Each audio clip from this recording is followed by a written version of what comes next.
예, 그 지난 영상에 이어서 계속해서 이어가지고 블로그 이웃분들이 그 질문해 주셨던 그런 내용들에 대해서 답변을 한번 이어서 달아보겠습니다. 탑기리님이 유상증자, 무상증자, 그 다음에 재무제표 현금흐름에 대해서 문의를 해주셨는데요. 사실 뭐 이게 솔직히 제 개인적인 생각에서는 뭐 제 블로그에서 이제 뭐 이거에 대한 뭐 엄청 뭐 이렇게 정확한 개념을 문의하시긴 하셨는데, 뭐 솔직히 저도 이제 그냥 주식 투자를 전문적으로 하는 뭐 전문적으로 배운 사람이 아니고 여러분들처럼 그렇게 그냥 개미 투자자로서 조금씩 경험을 쌓으면서 배운 사람이기 때문에 뭐 정확한 개념이나 이런 것들은 구글이나 이런 것들이나 네이버나 아니면 좀 전문적으로 블로그 포스팅을 하시다든가 뭐 유튜브에서 하시는 분들을 통해서 들으시는 게 더 정확할 것 같습니다. 뭐 개념이나 이런 사항들이나 정확한 뭐 유상증자, 무상증자 진행이라든가 이런 것들에 대해 있어서는 뭐 저도 잘 솔직히 모르거든요. 그냥 제가 이제 오랫동안 투자를 했기 때문에 이런 것들을 경험상 알고 있는 것이지 모르기 때문에 그런 것들이 있고, 뭐 재무제표 같은 경우도 마찬가지입니다. 아마 뭐 제가 이제 유튜버 중에서 그나마 좀 괜찮아 보이는 분들 중에 하나가 이제 유튜브랑 블로그를 같이 하시는 분이 있는데, 소소하게 크게님이라는 분이 있습니다. 그분이 아마 회계사 재무사 차이를 잘 모르겠네요. 아무튼 회계사 이제 하시던 분이 이제 블로그랑 유튜브 같은 걸 개설하셨는데, 뭐 그런 분들이 잘 아시겠죠? 재무제표에서 뭐 이런 현금흐름표 이런 것들은 솔직히. 근데 뭐 저도 이제 뭐 현금흐름표가 어느 정도 수준의 현금흐름표를 말씀하시는지 모르겠는데, 이거를 뭐 저 같은 경우도 뭐 정확히 잘 모릅니다. 근데 이제 근데 그냥 솔직히 뭐 질문하신 분도 아마 이렇게 질문을 하셨지만 뭐 저한테 뭐 그런 엄청난 테크니컬한 것들을 물어보신 것 같지는 않고요. 당연히 뭐 이제 하는 거에서 이제 뭐 유의점이나 제가 경험한 것들을 위주로 한번 설명을 한번 드려보겠습니다. 일단은 저는 기본적으로 유상증자를 이제 하는 회사를 웬만하면, 그러니까 유상증자를 많이 하거나 이제 할 계획은 모르죠. 근데 어쨌든 뭐 예를 들어서 회사에 대해서 조금 알아봤는데 뭐 유상증자 얘기가 나온다든가 아니면 최근 1, 2년에 유상증자를 뭐 했다든가 라는 회사를 기본적으로 살려고 하지 않습니다. 보통 그러니까 아예 안 건드는 거죠. 왜냐면은 저는 솔직히 주식 투자를 하면서 나중에는 제 투자 성향이 조금 바뀔 수도 있겠지만 지금 같은 경우는 되게 최대한 방어적으로 투자를 하고 있습니다. 그래서 이제는 이제 이거 지금 말씀드리는 건 그냥 제 생각인데요. 약간 이런 것들이 있습니다. 예를 들어서 이제 이거나 이런 것들을 재무제표, 현금흐름 같은 거를 설명드리기 이전에 저는 이제 투자 스타일 자체가 좀 이렇습니다. 예를 들어서 주식 투자를 하는 데 있어서 우리가 이제 뭐 유상증자라든가 무상증자 또 뭐 시비발행 이런 것도 있지 않습니까? 뭐 채권 뭐 이런 것도 발행이라든가 아니면은 뭐 M&A라든가 아니면은 뭐 여러 가지 이게 개미 투자자가 보기에는 잘 모르겠는 뭐 이런 활동들이 있지 않습니까? 그런 재무적이든 이런 이벤트들이 있는데요. 저 같은 경우는 제가 이해가 되지 않으면 그러니까 저는 이렇게 그걸 굳이 저는 그걸 다 이렇게 이해하려고 하지 않거든요. 이해하려고 하지 않고 제가 첫 번째 영상에서 말씀드린 대로 제가 이해할 수 있는 한도 내에서 투자를 하기 때문에, 그리고 이제 일단 그런 것들을 뭐 누가 저한테 막 등 떠미는 게 아니지 않습니까? 야, 이거 유상증자 이 회사가 유상증자 발행하는데 유상증자 하는 거 또 아니면 뭐 시비 발행하는데 또 아니면 뭐 제3자 배정 유상증자를 하는데 네가 좀 알아봐서 이거 투자를 할지 말지 결정해라 라고 뭐 하는 게 아니지 않습니까? 그냥 그런 건 제외하고 투자를 하는 게 저 같은 경우는 더 이제 편하게 투자를 할 수 있는 방법이라고 생각을 하거든요. 그래서 이제 그냥 제가 투자를 하면서 경험한 것들을 설명을 해드리면요. 그냥 뭐 유상증자 같은 경우는 그냥 이런 겁니다. 유상증자 같은 경우는 회사에 돈이 없습니다. 돈이 없어서 재무적 위기가 발생을 합니다. 재무적 위기가 발생을 하는데, 그러면 이제 이거를 이제 돈을 구해야 되지 않습니까? 돈을 구해야 하는데, 예를 들어서 이 회사의 처음 가치가 주식 수가 100주였습니다. 주식 수가 100주였는데 주식수가 100주였고 이제 회사의 가격이 이제 1원이었다고 해보겠습니다. 100주였고 가격이 1원이었으면 이 회사의 가치는 이제 이거 이제 곱하면 100원이죠. 이제 이렇게 곱하면 100원이 되는데요. 이제 재무적 위기가 이제 발생을 하지 않습니까? 재무적 위기가 발생하면 보통 이제 유상증자라는 것은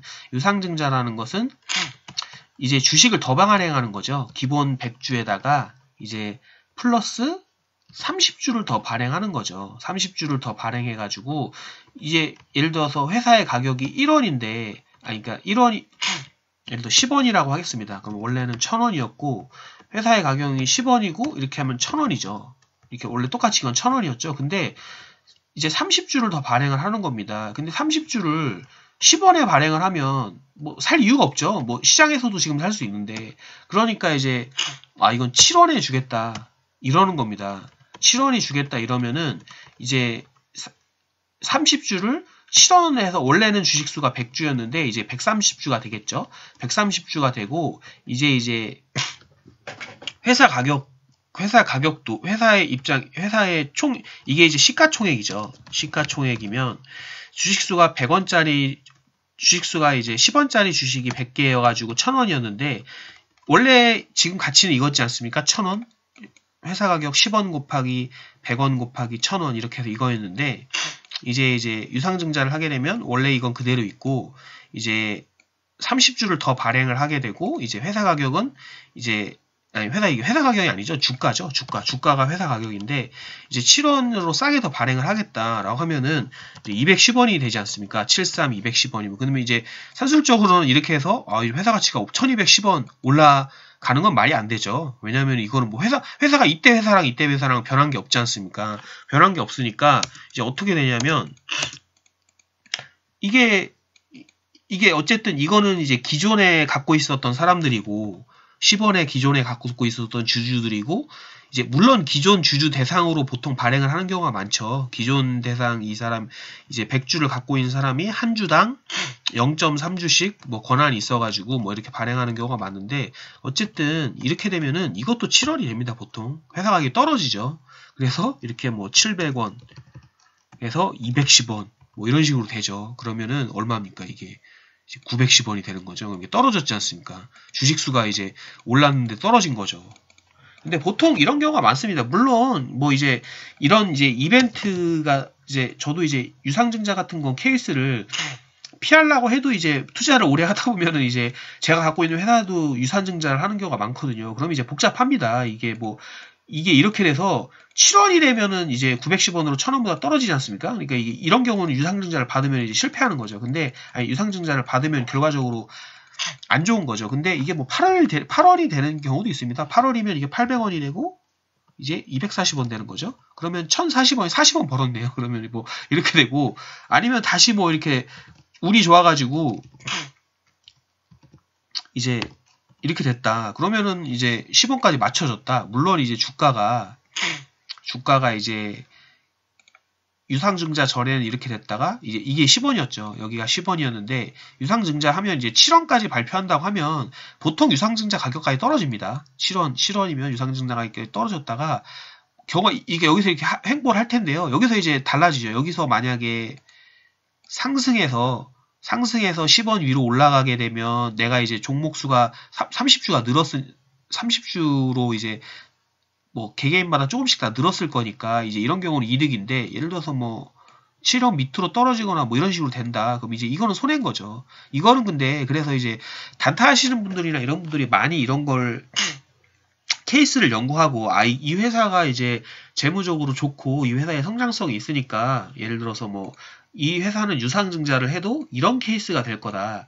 또는 또 뭐 이런 케이스가 될 거다라고 해서 이제 하는 경우가 있는데 저 같은 경우는 솔직히 이거에 뭐 이걸 맞추려고 투자하는 것도 일종의 단타 같은 개념이라고 생각을 합니다. 그래서 실제로 저 같은 경우는 이제 물론 이제 제가 보유하고 있던 종목이 이런 걸 한다면은 저도 한번 봅니다. 이게 유상증자 한 돈을 어디 쓰느냐 뭐 이런 것도 살펴보고 이렇게 하는데요. 뭐 기본적으로는 이런 주식에 접근을 하지 않는 것이 좋은 것이라고 생각을 합니다. 그래서 어쨌든 이런 개념을 되는 것이고요. 저는 솔직히 단순히 이제 유상증자를 받아서 이제 유상증자의 목적이 부채 탕감이다. 이건 정말 안 좋은 케이스라고 생각합니다. 부채 탕감 같은 경우는 이건 정말 안 좋은 케이스고요. 목적이 부채 탕감이다. 라는 것은 정말 이제 부채 탕감이다. 이거는 뭐 그냥 뭐 손 안 대고 코 풀겠다는 얘기죠. 자기네들은 손 안 쓰고 코 풀겠다는 얘기해서 별로 좋게 보진 않고요. 그나마 유상증자 같은 것들을 좋게 볼 수 있는 경우가 어떤 경우냐고 말씀하셨는데, 뭐 저는 굳이 따지면 뭐 예를 들어서 뭐 예전에 제가 기억할 때 LG전자가 이제 작년인가에 이제 뭐 유상증자 같은 거를 한 걸로 기억을 하거든요. 근데 이제 뭐 물론 이제 실제로 그렇게 돈을 쓰는지는 알아봐야 되지만, 예를 들어서 뭐 신사업이나 예를 들어서 그러니까 기존의 재무적, 만약에 이제 좀 신사업 같은 걸 하고 싶은데 이렇게 좀 필요한 금액이 너무 크다. 필요한 금액이 커가지고 이제 회사에서 보유하고 있는 자금만으로 하거나 아니면 또 하거나 아니면은 또 이제 대출 같은 걸 끌어와서 하기에는 너무 부담이 된다, 재무적으로 회사에. 그래서 이제 유상증자를 발행을 해가지고 하는 경우는 그나마 긍정적으로 생각합니다. 그나마 긍정적으로 생각하는데, 이런 경우 같은 경우는 대신에 이제 이 신사업을 하는 걸 봐야겠죠. 예를 들어서 뭐 멀쩡하게 멀쩡하게 게임 같은 거 잘 만드는 회사가 이제 앞으로 뭐 이제 바이오가 대세인 것 같습니다 라고 해서 이제 바이오를 뭐 이렇게 하겠다, 이런 것들은 좀 퀘스천 마크죠. 근데 예를 들어서 뭐 LG전자 같이 뭐 이런 회사가 뭐 새로운 세탁기 같은 것들이 되게 잘 나오는데, 세탁기나 이런 거 잘 나가지 않습니까? 미국과 이런 데서 잘 파니까. 그래서 이제 이런 것들에 발맞춰 연구개발비로 쓰겠다, 이런 거면 뭐 이제 똑같죠. 이제 유상증자 해가지고 그게 나중에 큰 씨앗 같은 역할을 해가지고 돌아올 수도 있으니까요. 그리고 뭐 이런 경우도 있죠. 예를 들어 3자 배정 유상증자라고 하죠. 배정 유상증자. 이런 경우는, 이건 그런 경우입니다. 3자 배정 유상증자 같은 경우는 이 유상증자를 하는데, 이게 개인들에게는 이제 권한을 안 주는 겁니다. 니네는 신경 쓰지 마. 니네는 유상증자 뭐 안 해도 돼. 니네 돈은 뭐 이제 이렇게 쓸 필요 없다. 대신에 이제 3자 배정이라고 특정 세력이나 특정 사람을 지칭을 하는 거죠. 그럼 뭐 이런 경우는 뭐 보통 좋게 보는 경우도 많이 있습니다. 그러니까 이게 이론적으로는 뭐 얘기를 어떻게 많이 하냐면, 이제 회사에 호재가 있는 거죠. 회사에 호재가 있고 근데 이 회사의 호재를 뭐 이런 거에 하여서 돈이 필요한데, 이런 것들을 이제 좀 이득을 얻기 위해서 조금 뭐 불순한 의도가 됐건 좋은 의도가 됐건, 이런 특정 세력이 니네 이거 회사에 호재 있는 거 안다. 그래서 우리가 이제 니네가 돈도 필요한 거 아는데 내가 이걸 투자를 하겠다. 그러면 이제 서로 좋으니까요. 회사는 이런 회사의 호재를 반영하는 데 필요한 돈이 필요한데, 이제 이런 특정 세력이 이제 투자를 해주니까 돈이 필요한 것이 충족이 되는 거고, 이 사람 입장에서도 어떻게 보면 회사의 호재를 미리 알아가지고 이제 투자를 하면은, 이게 투자한 돈이 이 회사의 호재니까 잘 이제 주가도 상승하고 그럴 거지 않습니까? 그러니까 이제 자기가 산 주식이 오를 거니까. 근데 이제 주식판이라는 곳이 뭐 이런 거를 역이용하는 경우도 많거든요. 그래서 저는 많은 분들이 뭐 이런 것들에 이제 유상증자나 이런 것을 발표하게 되면 도대체 이게 긍정적인 거냐, 부정적인 거냐, 그리고 부정적인 거냐, 그리고 경우에 따라서는 3자 배정 같은 경우는 좋은 거 아니냐, 좋은 것이라고 많이 보는데, 저는 개인적으로는 제가 경험한 것들은 이 정도고요. 저는 개인적으로는 웬만하면 3자 배정하는, 그러니까 유상증자 하는 것에는 투자를 별로 그렇게 하지 않습니다. 심지어 이런 좋은 경우라고 해도, 실제적으로 저는 LG전자 들고 있거든요. LG전자 같은 경우는, LG전자를 저도 장기적으로는 되게 좋게 봐서 LG전자보다 LG전자 우를 좀 많이 들고 있는데, 제가 이걸 알고 있는 이유가 작년인가 유상증자를 했던 것 같아요. 근데 이제 저 같은 경우는, LG전자 같은 경우는 그나마 그래도 좀 긍정적으로 봐서 유상증자 이후에 떨어져서 추가로 매수를 하긴 했거든요. 근데 전반적으로는 좋아하진 않습니다. 그리고 뭐 보유하고 있던 회사도 만약에 유상증자를 하면 매도를 일단 고려해 봅니다. 근데 이제 LG전자 같은 경우는 뭐 워낙 좋은 회사이고 그렇게 생각이 돼서 그냥 홀딩하고 오히려 추가 매수를 하긴 했는데요. 뭐 그런 것 같습니다. 이렇게가 이런 것들이 유상증자이고요. 그 다음에 이제 무상증자 같은 경우는 보통 이거는 회사가 이제 돈이 필요한데 이제 돈을 구해달라고 해가지고 이제 삼자한테서 돈을 받아오는 건데요. 무상증자 같은 경우는 이제 회사 내에 예를 들어 이런 겁니다. 이게 회사 내에 똑같이 100주가 있고요. 회사 내 주식수가 100주가 있고 가치가 예를 들어서 뭐 10주였는데 이게 가치가 10원이었는데 그러면 이제 시가총액이 1000원이잖아요. 1000원인데 근데 이거는 뭐 이런 거죠. 이거였는데 저도 이걸 뭐 이거는 이게 유상증자는 외부에서 돈을 빌려오는 거고요. 무상증자는 그러니까 증자니까 주식을 발행하지 않습니까? 이제 주식을 발행하는데 똑같이 주식을 발행하는데 발행을 하려면 돈이 필요하지 않습니까? 주식을 발행하려면 이게 예를 들어서 10주를 발행했다. 그러면은 10원 새로 발행을 한다. 새로 주식을 발행을 하는데 이건 기존 주가 100주가 있고 가치가 10원인데 새로 10주를 발행을 합니다. 10주를 발행하고 똑같이 가치 10원이겠 뭐 10원 그냥 뭐 떨어지는 경우가 많은데 편리하게 10원이라고 하겠습니다. 그러면 100원이 필요한 거 아닙니까? 이 100원이 필요한데 유상증자는 이 100원을 이제 외부나 뭐 특정 3자나 한테 빌리는 거죠. 니네가 돈 좀 대. 이렇게 하는 거고요. 이제 무상증자는 회사 내부 재원을 이용합니다. 회사 내부 재원을 이용해서 그러니까 무슨 말이냐면 100원이 필요한데 이 100원을 어디서 끌어오느냐? 회사 내 현금성 자산 같은 게 있지 않습니까? 그럼 그거를 그냥 전환하는 겁니다. 그거를 전환하는 건데 저는 개인적으로 무상증자는 그래도 이제 뭐 이거 갖고 이 무상증자를 가지고 예전에 보면은 뭐 왈가불가 얘기가 많았거든요. 뭐 이게 아무 뭐 이렇게 도움이 된다는 분들도 있고 도움이 안 된다는 분들도 많고 뭐 각자 그 뭐 여러 가지 복잡한 재무적 이론에 의해서 설명을 합니다. 저도 뭐 배울 때는 그런 것들을 자세하게 이제 뭐 배우고 했는데 저도 이제 이거를 말씀을 드리고서는 예전에 그런 것들을 한번 봤던 것들을 다시 찾아봐서 설명을 해드려야 되나라고 생각했는데 일단은 뭐 제가 굳이 뭐 그렇게까지 투자를 할 때 그런 걸 알고 투자를 하지 않는데 뭐 굳이 그걸 또 제가 배워가지고 한다는 거는 어떻게 보면은 제가 이제 블로그 구독자님들한테 어떻게 보면 제가 뭐 있어 보일 수 있죠. 있어 보일 수는 있는데 좀 이제 기망을 하는 행위 같아서 저 같은 경우도 이제 이런 것들은 좀 더 자세하게 알고 싶으시면 이런 것들을 한번 알아보시면 됩니다. 이게 뭐 무상증자 같은 경우는 뭐 자산이나 부채나 뭐 기업의 가치면에서 봤을 때 이게 뭐 그대로다라는 사람들도 있고요. 그대로다라고 이야기하는 사람들도 있고 또 이제 근데 확실히 달라지는 거는 기업의 가치는 똑같겠죠. 뭐, 그러니까 이게 주식으로 발행되는 게 예를 들어 이런 거 아닙니까? 내가 이제 이런 거죠. 내가 예를 들어서 회사에서 현금으로 예금 통장에 갖고 있던 돈이 이제 그 돈이 그냥 바뀐 거 아닙니까? 그냥 주식 형태로 바뀌었는데 또 이제 근데 이제 조금 그런 거죠. 회사 주머니에 있다가 개인 주머니로 간 거죠. 무상증자를 하면 어쨌든 그거 간 거니까.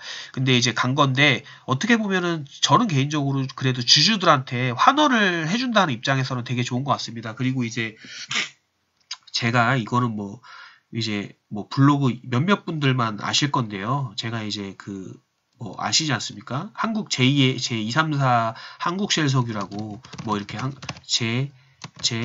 제234의 뭐 한국셀석유라고 해서 그때 말씀드렸을 때 그때 제가 그거 말씀드렸지 않습니까? 유한양액이 이제 무상증자를 하거든요. 저는 이런 경우 되게 좋은 것 같습니다. 저는 실제적으로 제가 이제 솔직히 투자금을 이제 저 같은 경우는 종목수를 되게 많이 투자하고 한 종목에 웬만하면 좀 많이 안 사거든요. 많이 안 사는데 유한양행 같은 경우는 좀 이렇게 그래도 좀 많이 샀습니다. 제 나름대로는. 그렇다고 해서 뭐 엄청 많이 산 건 아니고요.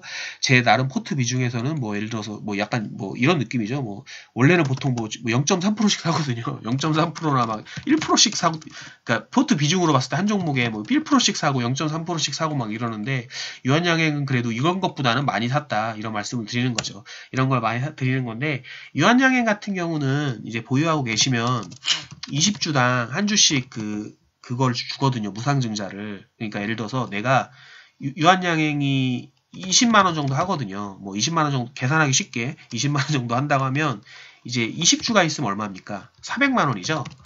20주가 있으면 400만원인데, 이거를 이제 연말에 이걸 보유하고 있으면 이제 1월인가 2월쯤에 원래 3, 4월에 배당이 들어오는데 그것보다는 좀 일찍 줍니다. 그래서 20주당 한 주, 그러니까 20만원인 거죠. 이렇게 이거를 줍니다. 그래서 예를 들어서 내가, 이게 무슨 말이냐면, 2019년에 내가 지금 2019년 12월에 유한양액을 20주를 갖고 있었다. 그러면은, 근데 2020년 되면은 이제 20주당 한 주를 주니까 21주가 되는 거죠. 21주가 되니까, 이게 실제로는 20주당 한 주면 5%지 않습니까? 배당으로는 5% 정도를 주는 거죠. 배당으로. 그러니까 실제적으로는 유한양액, 근데 이게 웃긴 게 현금 배당도 또 합니다. 현금 배당도 이제 1% 정도를 하거든요. 그러면은 이게 실제로는 이제 이게 지금 주식 배당을 5% 정도 하고 현금 배당을 1% 하니까 이제 한 6% 정도 배당을 하는 거죠. 그래서 저는 개인적으로는 유한양행 같은 주식에 투자하는 게 좀 뭐 나름대로는 괜찮다고 생각을 합니다. 뭐 괜찮다고 생각하고,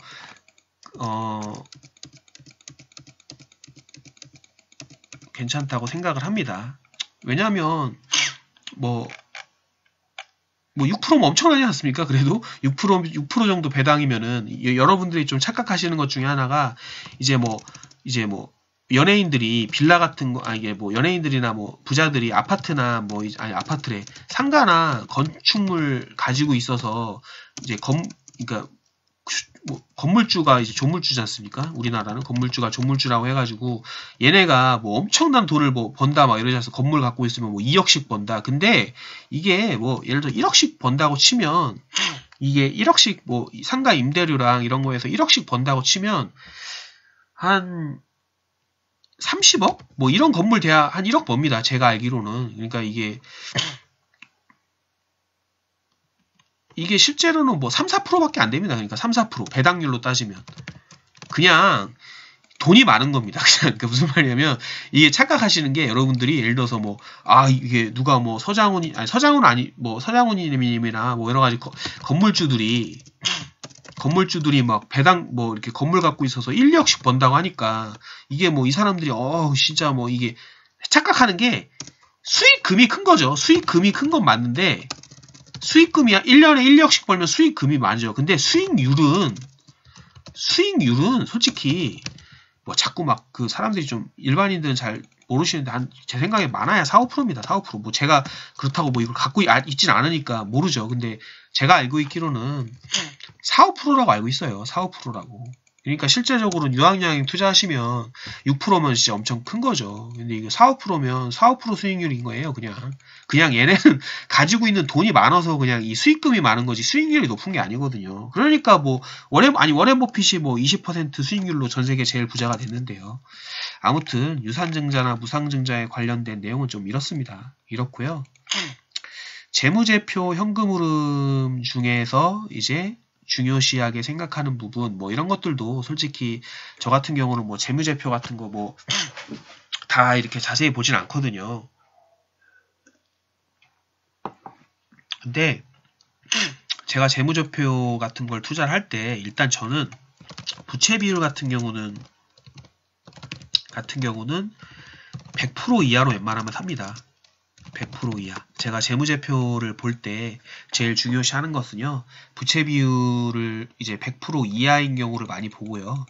부채 비율이 100% 이하인 기업 위주로 투자를 많이 합니다. 그렇게 많이 투자를 하고요. 그 다음에 예를 들어서 재무제표 같은 거를 어떤 경우 이렇게 뭐로 보셨죠? 현금 흐름 표 분석지 중요하게 생각하는 부분. 그냥 부채 비율이죠. 부채 비율이랑 부채 비율이랑 회사의 현금 보유량이나 뭐 예를 들어서 특이한 뭐 현금 흐름 같은 것들이 있는지 흐름 같은 게 있는지를 확인하고요. 있는지 확인하고 그 다음에 뭐 예를 들어서 솔직히 말씀드리면 재무제표를 별로 그렇게 막 자세히 보진 않고 네이버에 나오는 재무제표를 봅니다. 네이버에 있는 그냥 재무제표 정도를 보고 대신에 이제 어떤 회사에 투자를 했는데 그 투자한 회사의 재무제표를 투자 흐름 현금표나 이런 걸 통해서 확인해야 되는 경우가 있습니다.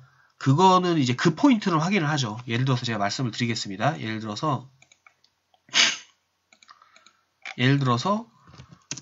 삼성전자를 뭐 예를 들어서 가장 많이 알고 계시니까 이제 본다고 하면 그냥 저도 여러분들이랑 비슷하게 그냥 이런 것들을 봅니다. 이런 거 매출액, 영업이익, 그러니까 뭐 매출액이 증가하고 있는지, 영업이익이 증가하고 있는지 이런 걸 보고요. 당기순이익도 증가하고 있는지를 보고. 근데 여러분들 그건 아마 아시죠? 영업이익과 당기순이익의 차이는 아시나요? 이제 영업이익 같은 경우는 영업활동을 통해서 번 돈을 영업이익이라고 하고요. 당기순이익이랑 차이가 나는 경우가 있어요. 그러니까 무슨 말이냐면 이런 겁니다. 예를 들어서 여러분들이 떡볶이집을 해요. 떡볶이집을 하는데 예를 들어 이런 거예요. 예를 들어서 떡볶이집의 재무제표를 봤는데 떡볶이집의 영업이익이 한 달에 1,000만 원이에요. 떡볶이의 영업이익이 한 달에 1,000만 원인데 떡볶이집의 당기순이익이 2,000만 원인 거예요. 아니 근데 얘네가 영업활동을 통해서 번 돈이 1,000만 원인데 어떻게 당기순이익이 2,000만 원일 수 있냐. 이게 뭐냐면 영업이익은 영업활동을 통해서만 번 돈이니까 떡볶이 판 돈으로만 그걸 이제 번 돈을 영업이익이라고 하는 거고요. 당기순이익은 뭐냐면 예를 들어서 제가 떡볶이를 하는데 옆에 제가 건물도 임대를 주고 있는 거예요. 그러면은 내가 떡볶이 판 돈은 아니지만 옆에 있는 상가에서 내 건물이니까 내 임대 수익이 나올 거잖아요. 매달 월세로. 그게 이제 1년에 1,000만 원인 거예요. 그러면 이제 당기순이익이 2,000만 원 되는 거죠. 그러니까 예를 들어서 영업이익 같은 경우는 이제 그런 거고 당기순이익은 그러니까 솔직히 말해서 회사가 실제로 먹은 돈, 회사가 실제로 번 돈을 하려면 영업이익보다 당기순이익을 빠져야죠. 당기순이익을 봐야 되는 거죠. 그 다음에 자산총계, 부채총계 뭐 이런 거 그냥 좀 지나가고요. 자본금 이런 거 그냥 지나갑니다. 그리고 이런 것들 좀 보셔야 돼요. 왜냐면 이제 삼성전자 같은 경우가 이게 약간 그런 게 있습니다. 이 삼성전자 저는 되게 좋게 봅니다. 이제 먼저 제가 서두에 말씀드리면 삼성전자를 저 같은 경우는 3년이나 5년 정도 장기적인 투자의 관점으로 보고 있고요. 저도 지금 모아가고 있습니다. 근데 제가 블로그에 말씀드린 것처럼 삼성전자는 안 사고요. 삼성전자 우로 살 겁니다. 왜냐면 배당 때문에. 근데 삼성전자를 좋게 보는데 제가 이거는 그냥 예를 들어서 말씀드리는 건데 재무제표 볼 때 이게 봐봐요. 보시면 얘네가 당기순이익이 이게 아마 단위가 억 원일 겁니다. 당기순이익이 억 원인데 얘네가 이렇게 뭐 억, 10억, 100억, 1000억, 40조씩 벌고 있죠. 40조씩 벌고 있어도 이게 근데 이제 뭐 이렇게 물론 벌고 있지만 이런 회사들은 좀 이제 좀 이게 안 좋은 건 아닌데요. 이게 좋은 거면서도 안 좋은 게 이제 투자활동 현금으로 보시면은 막 50조씩 투자하지 않습니까? 물론 이제 이거가 감안돼서 이렇게 버는 건데, 그러니까 투자를 이렇게 많이 했는데도 이렇게 해서 버는 거죠. 버는 거지만, 근데 이게 이런 게 약간 옛날 제가 브라운스톤이라고 책에서 거기에서 보면 이런 식으로 소개하거든요. 앞에서 남고 뒤로 손해보는 기업이라고. 무슨 말이냐면 제가 누누이 말씀드리지만 삼성전자 우가 그렇다는 게 아닙니다. 삼성전자는 앞으로도 잘 될 거고 좋게 보는데 그냥 이걸 제가 여기 나왔으니까 예로 설명을 드리는 거예요. 뭐냐면 이렇게 막 많이 버는 기업들도 예를 들어서 많이 벌지만 아시지 않습니까? 지금 뭐 반도체 지금 뭐 삼성전자가 1등이라고 하지만 계속 투자가 필요하지 않습니까? 예를 들어서 뭐 핸드폰도 애플이랑 싸우려면 그리고 애플이랑 싸우고 중국이랑 계속 싸우려면 계속해서 연구비가 들어가야 되고 공장도 지어야 되고 반도체도 맨날 뭐 아시지 않습니까? 뭐 맨날 공장 짓는다고 뭐 SK 하이닉스도 그렇고 국내 뭐 최대 큰 공장 또 짓는다 맨날 매년 짓지 않습니까? 아니 무슨 뭐 공장을 왜냐면은 뭐 라인이 뭐 이게 뭐 새로 라인이 증설돼야 되고 그러니까 뭐 반도체 새로 하면 새 라인대로 새로 증설해야 되고 그러니까 이게 뭐냐면 이렇게 많이 벌어도 이게 투자를 엄청 많이 이게 보니까 투자를 엄청 많이 하는 거예요. 물론 이렇게 투자를 했는데도 이렇게 돈을 버니까 대단한 거죠. 근데 이런 것들은 좀 생각을 해봐야 될 게 이렇게 투자를 하는 그러니까 생각해보면 이렇게 투자를 하는데도 불구하고 50조씩 투자를 하는데도 불구하고 40조씩 막 이렇게 60조씩 영업이익을 내는 거가 엄청나긴 한데 어떻게 보면은 이렇게 투자를 해서 결과가 좋으니까 이렇게 되는데 이렇게 투자를 하는데 만약에 시장에서 조금 1, 2년 정도 손해가 나거나 물건이 안 팔려도 그때도 그렇다고 해서 예를 들어서 이 투자를 안 하지는 않을 거거든요. 여러분 아시잖아요. 뭐 예를 들어서 삼성전자가 약간 예를 들어 애플이나 중국에서 반도체 라인이 밀렸어요. 밀리면 그렇다고 해서 이 투자 활동을 이 버는 돈이 적으니까 이걸 줄일 수 있을까요? 못 줄이거든요. 이거는 왜냐면 오히려 공격적으로 더 늘려야죠.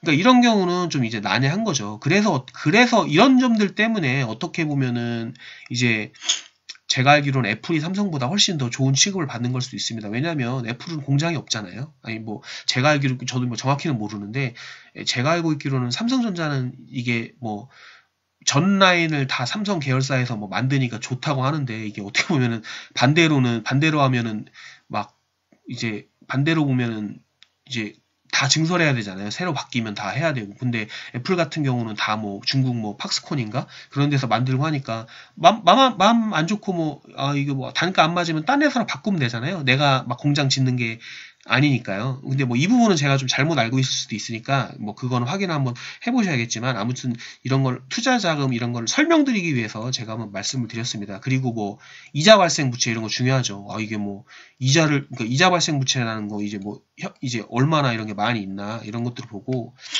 ROE나 이런 것들은 이제 ROE 같은 경우는 제가 나중에 한번 설명을 해드린다고 했는데 뭐 이런 거는 그냥 그거라고 보시면 됩니다. 이게 뭐 영업이익률에서 뭐 이건 계산할 때 뭐 자산이나 이런 거가 뭐 안 들어가고 뭐 이거는 계산할 때 뭐 투자 자본인가 그것만 보고 뭐 이렇게 하는 거거든요. 그거에 따라서 ROE, ROA라고 보시는데 그냥 보통 한 10%는 넘어야 좋다 이렇게 알고 계시면 될 것 같습니다. 그리고 이제 부채 비율은 제가 말씀드린 대로 저는 웬만하면 100% 넘는 기업을 봅니다. 100%래요. 100% 넘는 기업이래요. 100%를 부채 비율은 안 넘는 기업 위주로 투자를 합니다. 그렇게 해서 요거는 간략하게 이 정도 봅니다. 저는 그냥 이 정도 보고요. 뭐 PBR 이런 것들은 제가 말씀드리는 거 보고 그 다음에 제가 말씀드리는 게 뭐 이런 거 봅니다. 예를 들어서 회사의 특징이 있는 것들을 좀 뭐 이렇게 본다고 말씀드리는데 예를 들어서 BYC 같은 경우는 제가 이제 주식 슈퍼개미 중에 조문원님이라는 그 분이 이제 투자를 하고 계셔서 하는데요. 이제 그분이 투자한 포인트가 뭐냐면 이것도 나중에 한번 설명을 드릴 수도 있겠지만 BYC에 대한 투자 포인트가 뭐냐면 BYC가 국내에 보유하고 있는 그런 여러 가지 뭐라고 하죠? 이제 아파트 같은 것들이 많이 있어요. 아파트래요. 상가 같은 우리 길가에 이렇게 가다 보면은 이렇게 뭐 예를 들어서 강남이나 어디 뭐 되게 번화가 같은 데 가보면은 정말 생뚱맞지 않은 곳에 BYC 1층에 매장 장사 하나도 안 되는데 BYC 매장 있는 데 있지 않습니까? 그런데 딱 봐도 여기다 스타벅스 커피 차리면 되게 잘 되는데 생뚱맞게 BYC 뭐 이런 게 있는 거 뭐 이런 거 지하상가라든가 이런 게 많잖아요. 근데 이제 그런 게 이제 그런 BYC가 이제 속옷 회사지만 그렇게 건물 같은 것들을 보유한 게 많습니다. 보유한 게 많은데 이런 BYC가 그래서 여기 보면은 BYC가 뭐 시가총액이 뭐 1,400억, 1,500억 정도 되는데 이제 여러분들도 그런 거 아시지 않습니까? 우리가 이제 아파트 같은 걸 사면 장부가랑 이제 그게 이제 실제 거래가랑 다르지 않습니까? 예를 들어서 아파트도 장부가는 공시지가 같은 경우는 3억이어도 이제 실제 거래되는 가격은 막 5억, 6억 이렇지 않습니까? 근데 이제 BYC 같은 경우는 이렇게 건물 같은 거를 취득한 게 되게 옛날이어가지고 이제 이런 거죠. 뭐 막 시세로는 2천억짜리 건물인 상가 빌딩인데 이제 공시지가로는 이제 뭐 예를 들어서 2천억짜리가 뭐 300억 뭐 이런 거죠. 그러면 보시면 이제 BYC 같은 경우 보면은 여기 보시면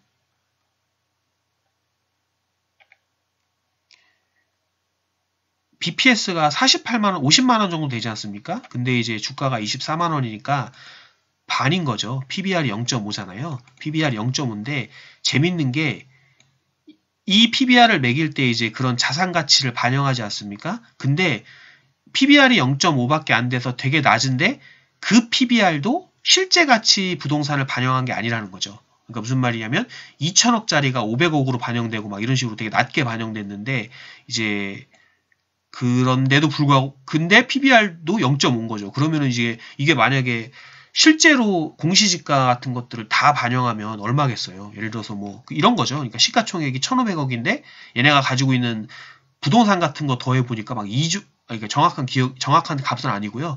뭐 1조 5천억, 2조 막 이렇게 되는 거죠. 그럼 PBR이 실제로는 0.1인 거죠. 근데 제가 예전에도 한번 말씀드렸지 않습니까? BPS랑 PBR 같은 거 적용할 때 한국전력 같은 것도 뭐 되게 낮다. 뭐 근데 다 전봇대고 막 이런 거지 않습니까? 그래서 다 쓸모 없는 거기 때문에 이제 보면 안 된다. 이런 거 말씀을 드렸잖아요. 근데 이제 BYC 같은 경우는 뭐 그런 경우일 수도 있죠. 예를 들어서 뭐 BIC 상가 같은 거 다 있는데 상가 있으면 뭐예요? 다 이제 뭐 거기에 스타벅스 들어와 있으면 되게 좋죠. 스타벅스 들어와 있으면 되게 좋은데 BYC로 속옷 팔고 있으니까 사람들 지나다니면서 아 얘네는 진짜 이거 뭐 하는 회사인가? 왜냐면은 거기를 속옷 건물로 막 이렇게 하고 있으니까요. 근데 얘네가 이제 정신을 차렸다는 겁니다. 정신을 차려가지고 이제 회사가 이제 그런 것들을 임대 사업 같은 거에 눈을 뜨기 시작했어요. 그래서 얘네가 보유하고 있는 건물들 같은 거를 이제 뭐라고 하죠?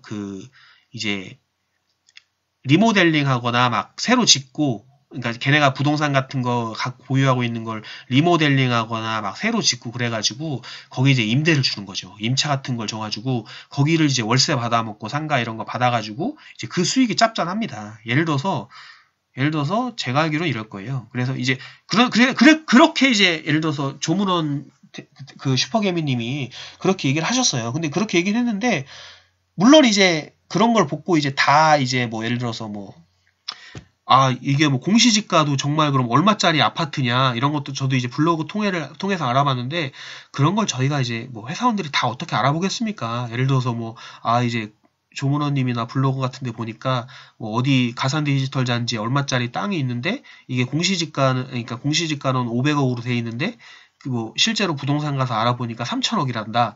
그걸 내가 거기 가서 이제 부동산 가서 알아보면 더 좋겠죠. 근데 좋은데 그거를 이제 좀 힘드니까 이제 저 같은 경우는 이제 그런 거까지 알아보긴 그런 건 좀 어느 정도 믿고 하고요.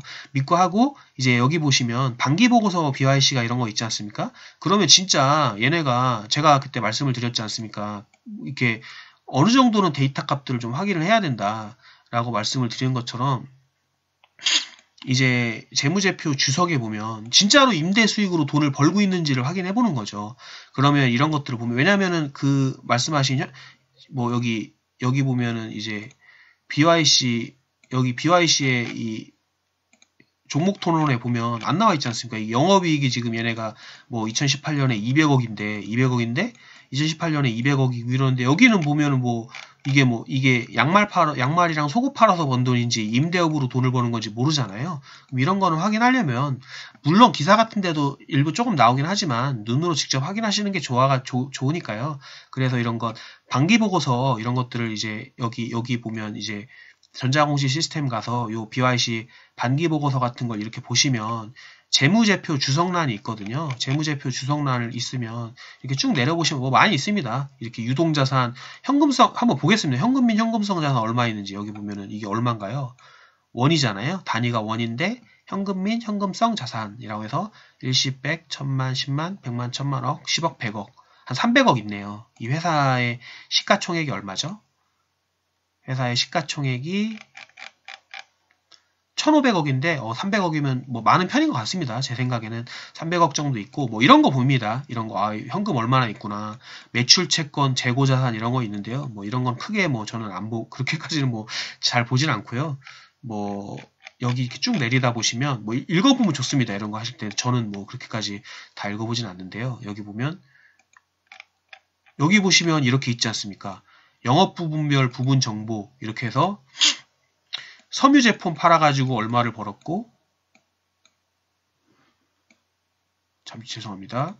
섬유 제품을 팔아서 매출액이 얼마고 이제 건설 분양 같은 것도 이제 나와 있지 않습니까? 제가 말씀드린 대로 이제 뭐 전반기에는 얼마 벌었는데 당반기에는 얼마를 벌었다. 이런 것들이 나와 있지 않습니까? 그래서 뭐 여기 보면 순이익이 단위가 보면은 이제 영업이익이 섬유 제품 같은 경우는 매출액을 뭐 일시백, 천만, 십만, 백만, 천만억, 10억, 100억, 600억 해도 맞나요? 일시백, 천만, 십만, 백만, 천만억, 10억, 100억, 600억씩 해도 영업이익이 일시백, 천만, 십만, 백만, 천만억, 10억, 20억까지밖에 안 나오지 않습니까? 근데 건설 분양은 매출액으로 따지면 반도 안 되는데 영업이익은 이렇게 되게 잘 나오지 않습니까? 그러니까 한마디로 무슨 말이냐면 이제 이런 것들이 실제로 반영이 되고 있는지를 보는 거죠. 뭐 이렇게 보면은 영업이익이 건설 분양으로 했을 때 작년 같은 경우보다 조금 떨어졌네요. 이제 보면은 영업이익이 일시백, 천만, 십만, 백만, 천만억, 10억, 90억 정도였는데 영업이익이 이제 78억으로 이제 떨어졌네요. 뭐 이건 대한 이런 것들도 진짜 이런 것들 찾아보고 아무튼 이런 것들을 조금 찾아봅니다. 현금성이나 현금성 자산이 이제 뭐 당반기만 이런 것들이 얼마 있는지 보고요. 이런 것들을 보고 있습니다.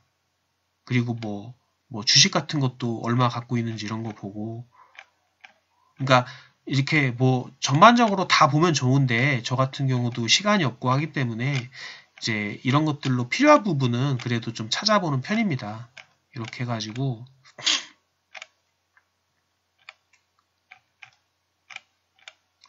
여기 보면 이렇게 나와 있지 않습니까? 투자 부동산에서 발생한 임대 수익 이런 것들이 이제 이렇게 발생이 되지 않습니까? 순손익 이런 것들이 뭐 이런 것들이 발생하고 있으니까 정말로 이제 이런 것들이 증가하고 있는지 이런 것들을 보는 거죠. 이런 것들을 확인을 하고요. 그 다음에 예를 들어서 조강피어 이제 박영옥 님이 제가 맨날 말씀드리는 박영옥 대표님이 뭐 이렇게 투자하시는 회사 같은 것도 여기 보면은 반기보고서에 보면은 뭐 여기 보면은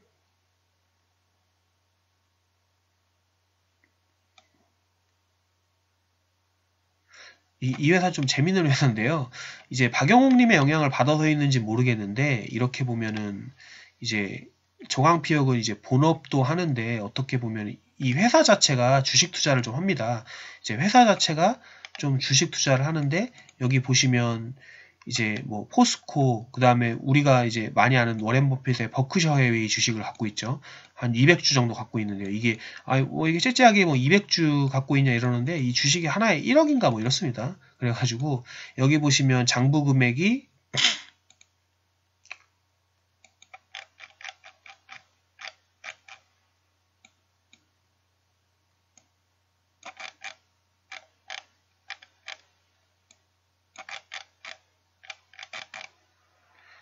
장부 금액이 시장성 있는 주식만 봤을 때 여기 보시면 이게 단위가 1000원이네요. 단위가 여기 보시면 1000원이니까 장부 금액이 1000원, 만원, 10만원, 100만원, 1000만원, 억, 10억, 100억, 1000억인 거죠. 1400억이네요. 주식이 1400억이 있는데 지금 취득원가가 1000원, 만원, 10만원, 100만원, 1000만원, 억, 10억, 100억, 1000억인 거잖아요. 그러면은 이제 400억을 버신 거죠. 주식 투자로. 맞나요? 1000원, 만원, 10만원, 100만원, 1000만원, 억, 10억, 100억, 400억을 버신 거네요. 이게 지금 그러니까 이게 주식이 이렇게 있지 않습니까? 1400억으로. 1400 그러면은 이게 조강피역의 그게 얼마일까요? 조강피역의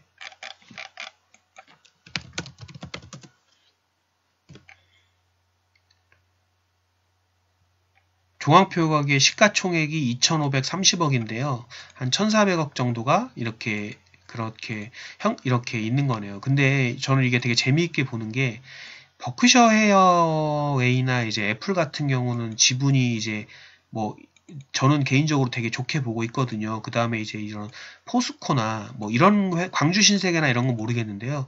포스코나 삼양통상 이런 회사들은 좀 이제 앞으로도 성장성이 있다고 생각하거든요. 근데 저는 참 그렇습니다. 이게 버크셔어웨이나 애플이 나중에 이제 이렇게 투자 수익이 점점 계속 늘어나는 경우에는 이게 어떻게 보면은 5년이나 10년 지난 후에는 진짜 이제 이 투자한 게 이 모 회사를 넘어버릴 수도 있을 것 같네요. 뭐 그런 것도 해서 저도 이제 조강표 이건 나중에 한번 또 다른 영상으로 찍어서 말씀을 드릴 수도 있을 것 같은데 조강피업 같은 경우도 이게 참 재밌는 회사 같습니다. 저도 일부분은 많이는 아니고 이제 이런 것들이 좀 궁금해서 투자를 하고 있는데 이런 것들을 하긴 하는데 재무제표나 현금흐름표 같은 것들은 저는 이런 것들을 위주로 봅니다. 이렇게 뭐 어떤 뭐 현금흐름표를 뭐 어떤 특정한 걸 본다고 하면 부채 비율을 보고요. 부채 비율을 보는 게 아니면 특정 이제 뭐 그게 아니면 이런 식으로 어떤 회사에 어떤 투자 포인트가 있으면 그 투자 포인트에 관해서 좀 실제적으로 그런 것들을 확인하는 데 있어서 제 눈으로 직접 확인하는 데 있어서 좀 확인하고 있습니다. 아, 이게 설명이 좀 길어지네요. 점점 이렇게 하다 보니까. 근데 이제 마지막으로 조이님이 이제 기업의 적정 주가 이런 것들을 판단하는 번호에서 물어보셨고, 이제 기업 탕반 부분은 어떤 방식으로 해결하는지, 주식 투자를 위해 공부는 어떻게 하고 있는지 이런 것들을 물어보셨는데요. 일단 지금 같은 경우는 저는 솔직히 이제 제가 주식 투자를 한 10년 정도 했는데요. 앞에 한 6년 정도는 책 같은 것들을 많이 읽었습니다. 그리고 반복해서 읽었고요. 앞에 6년 정도 동안은 거의 뭐 제 삶이 주식이었죠. 항상 주식 생각을 많이 하고, 그러니까 꼭 반드시 뭐 이제 뭐 이렇게 책으로 읽었다는 건 아니고요. 저 같은 경우는 그때 당시부터 여러 블로그 이웃분들이나 블로그 활용을 많이 했습니다. 그리고 기사 같은 것들도 많이 찾아보고 하면서 그러니까 어떤 종류가 됐던 꼭 책이 아니더라도 텍스트 같은 것들을 좀 많이 읽었습니다. 텍스트를 한 6년, 7년 정도 많이 읽으면서 그래도 한 4년, 5년 정도까지는 좀 구분이 안 되더라고요. 어떤 사람은 똑같은 거에 대해서 이런 말을 하고, 어떤 사람은 또 다른 말을 하고, 그래가지고, 그런 것들이 좀 구분이 잘 안 됐는데요.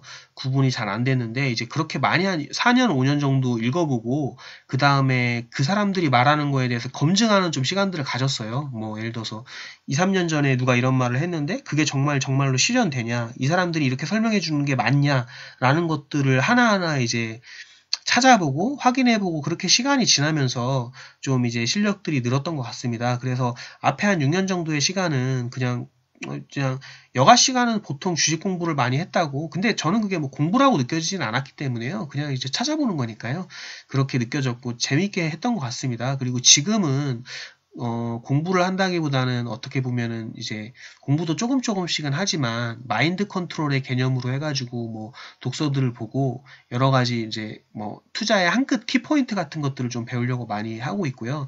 기업 탕반 같은 경우는 솔직히 개인적으로 뭐 박영욱님이나 이런 분들도 책에서 기업 탕반 같은 것들을 많이 추천하시고 뭐 일부 개미 투자자 분들 중에서도 적극적이신 분들 이런 것들 다니시기로 하더라고요. 근데 저 같은 경우는 가면 좋겠지만 이런 부분들은 좀 뭐 여건상 많이 힘듭니다. 그리고 제가 솔직히 이제 제가 사회생활을 처음 시작하면서 부동산이랑 이제 경매 이런 것들도 공부를 해보고 돈을 벌 수 있는 수단으로 주식도 공부를 하다가 주식을 택한 이유가 이제 저는 좀 성격이 내성적이고 그래가지고 사람 만나는 거나 이런 것들을 별로 좋아하지 않습니다. 그래가지고 이제 성격상 이제 이렇게 좀 정적으로 하는 것들을 좋아해서 아마 별로 이게 다닐거나 그럴 것 같지는 않습니다. 근데 대신에 기업 탕방 같은 것들을 안 하는 대신에 이제 기업 탕방을 하는 이유가 뭘까요? 이제 그 실제 회사에 대해서 이제 첫 번째로는 저는 이제 어떤 리스크를 회피하는 경향이 있다고 생각을 하고요. 리스크를 좀 실제로 보는 것과 이제 이렇게 부풀려진 거가 있을 수 있지 않습니까? 그런 것들을 확인하는 게 첫 번째고, 이제 두 번째 같은 경우는 이제 뭐라고 하죠? 이제 뭐 어떤 데이터들을 직접 확인하려고 하는 그 경향이 있는데요. 첫 번째 같은 경우는 이제 어떻게 해결하냐면 처음에 회사를 고를 때 제가 그 펀드 운영 현황 같은 거를 이제 뭐 확인하는 펀드 내 보유 종목 같은 것들을 확인하는 방법에서 영상을 하나 올렸었는데 거기 확인을 보시면 이제 펀드들이 보유하는 종목들을 볼 수 있거든요. 저는 그래서 이제 좀 회사 같은 거 종목을 애초에 고를 때 뭐 박영옥님이나 조문원님 또는 이제 그 누가 봐도 되게 안정된 회사 종목 위주로 고릅니다. 그런 분들이 사는 종목들을 공부하거나 그리고 또는 이제 펀드를 개인적으로 제가 이제 얘네 펀드들은 운영을 잘한다고 생각하는 펀드들이 있거든요. 예를 들어서 뭐 에셋플러스나 유한양행이나 신영자산운용 이런 분들은 좀 이런 분들 예, 펀드 내 보유 종목을 살펴봐서요. 그래도 1년, 2년 정도 그 펀드 내 종목들 중에, 펀드 내 보유 종목 중에서 그래도 한 1년 이상씩 계속 보유를 하고 있고 또 그 수량을 늘려가고 있는 종목들을 위주로 후보를 처음에 찾습니다. 이렇게 하는 이유는 기업 탕방 같은 거를 못하기 때문에 제가 이제 그 회사에 대해서 나는 되게 좋다고 생각하고 상황을 했는데 이제 리스크 같은 거를 감지를 못했을 수도 있지 않습니까? 그런 것들을 저는 개인적으로 이런 펀드, 이런 주식농부 박용님이나 조문원님 이런 분들이 처음에 사시는 주식을 이런 분들이 사시거나 관심 있어 하시거나 언급하시는 주식이나 그리고 이제 펀드 내 보유 종목 중에서 무조건 펀드가 가지고 있다고 사는 게 아니고요. 거기서도 이제 1, 2년 이상 길게 보유하고 있고 수량도 줄여가고 있는 게 아니라 이제 계속 그래도 나름대로 늘려가고 있는 종목들 중에서 제가 선택을 하기 때문에 1차 필터링이 된다고 생각하거든요. 그러니까 기업 탕방을 안 하고 있지만 그런 식으로 기업 탕방을 대체하고 있다고 생각을 합니다. 그런 식으로 생각을 하고요. 적정 주가 산출하는 방법과 매입 및 매도 타이밍 같은 경우는 일단 매입 및 매도는 저는 일단 분할 매수랑 무조건 분할 매도를 합니다. 매입하는 경우에는 제가 나름대로 적정가 같은 것들을 산정을 해가지고요. 보통은 짧게는 그래도 한 3개월, 길게는 한 6개월 정도 이상씩 아무리 좋은 주식도 웬만하면 그 정도 기간을 잡고 매입을 합니다. 이게 아마 이제 많은 분들이 이렇게 주식을 되게 최저가에 잡고 싶어가지고 이렇게 많이 이제 그렇게 노력을 하시는 걸로 차트도 배우고 많이 하시고 있는 걸 아는데요. 저는 뭐 솔직히 말씀드려서 그런 능력은 없더라고요. 최저가를 산출하는 능력은 없기 때문에 나중에 한번 차트 같은 것도 한번 제가 보는 지표들을 설명을 해드릴 기회가 있으면 해드릴 건데 제가 보는 차트 기준으로 어떤 지표들을 보고요. 간단합니다. 그런 것들을 보고 그런 기준에 들어오고 그러니까 EPS나 제가 뭐 여러 가지 설명드렸던 EPS나 BPS, PBR, 배당금, ROE 이런 것들을 통해서 적정가를 나름 산정하고요. 그 적정가 근처에 오면 일단 매입을 시작합니다. 3개월에서 6개월 정도 매입을 하고요. 특히 뭐 만약에 그런 재무적인 조건과 제가 보는 차트가 몇 개 안 되는데요. 뭐 공부 많이 했는데 뭐 이렇게 딱 봐야 될 거 몇 개 없더라고요. 그것만 보고 보는 법도 간단합니다. 근데 그거는 저도 나름대로 솔직히 그건 좀 아깝더라고요. 여러분들한테 너무 공짜로 알려드리기가 그러니까 그렇다고 해서 제가 뭐 돈을 받고 알려드린다는 건 아닌데 나중에 제가 이제 블로그에 관심이 있으시고 저랑 오랫동안 소통하시는 분들한테 따로 그분들한테만 좀 어느 정도 알려드리려고 합니다. 그래서 이제 그런 것들은 따로 보는 게 있어가지고 그런 것들에 의해서 맞으면 그렇게 매집을 하고요. 매도 같은 경우는 일단 제가 말씀드렸던 것처럼 저는 일단 뭐 20% 30% 먹을 거면 주식을 사지 않습니다. 그냥 뭐 기간이 문제지 무조건 100% 이상은 수익을 이렇게 노리고 들어가기 때문에요. 일단 100% 정도 수익이 나면 매도를 고려합니다. 다시 산정을 합니다. 그러니까 무슨 말이냐면 내가 적정가가 10,000원이라고 생각해서 100% 이상 이득을 생각하니까 10,000원짜리 주식이 3,000원, 4,000원, 뭐 5,000원 밑에일 때 사겠죠. 그럼 사면은 그렇게 3,000원, 4,000원, 5,000원일 때 사서 실제로 몇 년 기다려서 10,000원이 됐습니다. 그렇다고 해서 무조건 파는 게 아니고요. 10,000원일 때 다시 한번 계산해 봅니다. 10,000원일 때 적정가랑 이런 거 생각했던 것들이 맞나 이렇게 생각을 해서 더 적정가가 높아져 있다 그러면 안 팔죠. 계속 기다리는 거고요. 이게 적정가 정도 된 것 같다 하면은 보통은 다 파는 경우도 있는데 그때도 분할 매도를 합니다. 반 정도는 팔고요. 보통은 주식이라는 게 저평가로 진행이 되다가 각광을 받게 되면 뭐 제가 생각하는 것보다 되게 오버슈팅이 많이 되거든요. 예를 들어서 제가 누누이 말씀드린 듯이 퍼가 10 정도의 퍼가 이제 보통 일상적인 퍼라고 생각하고 저도 적정가 정도를 따질 때는 처음 적정가를 따질 때는 퍼 한 10에서 12 정도를 적정가로 매기거든요. 그래서 이제 뭐 그렇게 해서 그러니까 미래 EPS로 계산을 하는 거죠.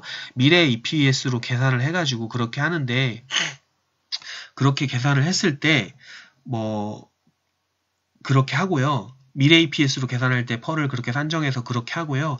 그 다음에 이제 적정가를 이제 목표치에 도달하면 그때 가서 다시 산정하는 거죠. 그래서 더 좋아질 여지가 있다. 그럼 안 팔고요. 또는 또 뭐 이제 그때 이제 원래는 안 팔려고 했는데 그때 너무 사고 싶은 다른 저평가된 그것보다 훨씬 더 저평가된 주식이 있다 그럼 파는 경우도 있습니다. 근데 어쨌든 그런 식으로 해서 보통 매도도 2번 내지 3번 정도로 매도를 합니다. 그런 식으로 해서 진행을 하고 있습니다. 그래서 요거까지 제가 한번 설명을 드렸고요. 벌써 영상이 거의 1시간이 돼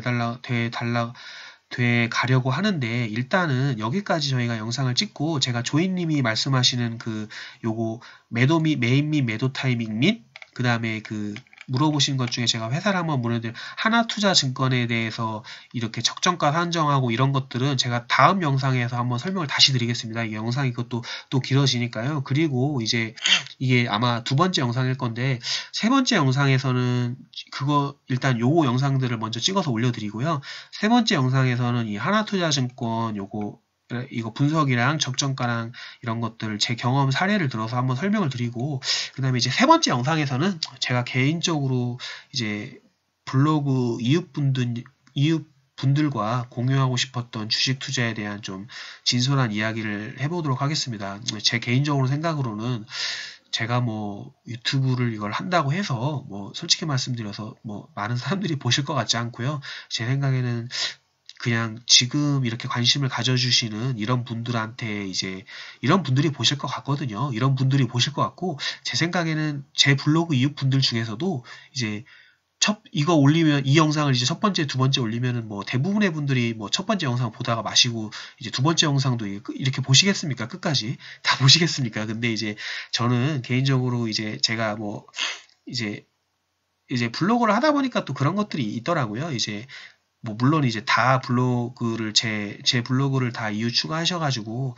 보시는 분들이 다 저한테 소중한 분들이고 고마우신 분들이지만 그래도 이제 그런 분들 중에서도 이렇게 제가 이렇게 어떤 이벤트나 어떤 소통을 하려고 했을 때 글을 이렇게 남겨주시고 또 이제 제가 글 같은 거 올리면 또 정성 들여서 쓴 글에는 좋아요도 눌러주시고 댓글도 달아주시고 이런 분들도 더 이제 사람인지라 더 이렇게 좋은 내용들을 알려드리고 싶은 그런 것들이 좀 있는 것 같습니다. 그래서 이렇게 2번째 영상은 이렇게 마치고요. 3번째 영상에서는 제가 조이님이 문의하신 사항들을 조금 더 보충적으로 더 설명을 드리고요. 그 다음에 이제 제가 나름대로 이제 주식 투자를 하면서 여러분들이랑 나누고 싶었던 그런 얘기들이 있거든요. 이제 그런 분들한테는 그래도 이제 아마 이 3번째 영상은 아마 이제 제가 이제 유튜브를 그래도 어느 정도 이제 꾸준히 할 생각은 있거든요. 그래서 아마 이제 지금 찍는 3번째 영상은 아마 이제 조금 시간이 지나면 묻히겠죠. 영상이 묻히고 이제 하니까